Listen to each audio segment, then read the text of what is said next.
लीना की खिड़की से बारिश की धाराएं नीचे बहती हैं क्योंकि वह अपने कमरे में बैठी है।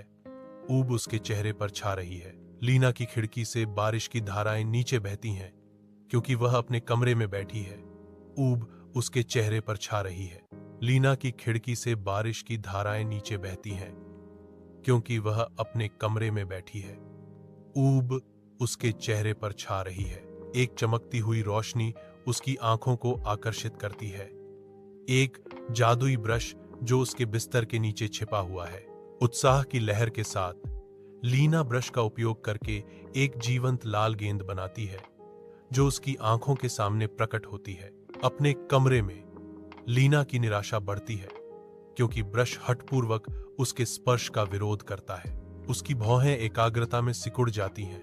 जैसे जैसे उसे एहसास होता है, वह फुसफुसाती है, मैंने इसे साझा नहीं किया है। संदेह उसकी अभिव्यक्ति को धुंधला कर देता है क्योंकि वह अडियल ब्रश को घूरती है, अपनी अनिच्छा के निहितार्थों से जूझ रही है।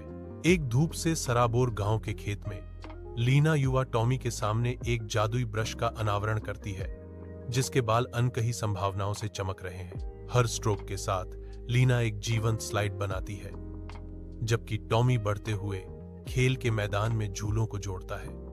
उनकी रचना आकार लेने के साथ ब्रश और भी चमकदार हो जाता है। चमकदार रोशनी और खुशी के वादे से आकर्षित होकर ग्रामीण इकट्ठा होते हैं क्योंकि बच्चों की हंसी हवा में गूंजती है। टॉमी चिल्लाता है, देखो, बांटने से चीजें बेहतर होती हैं।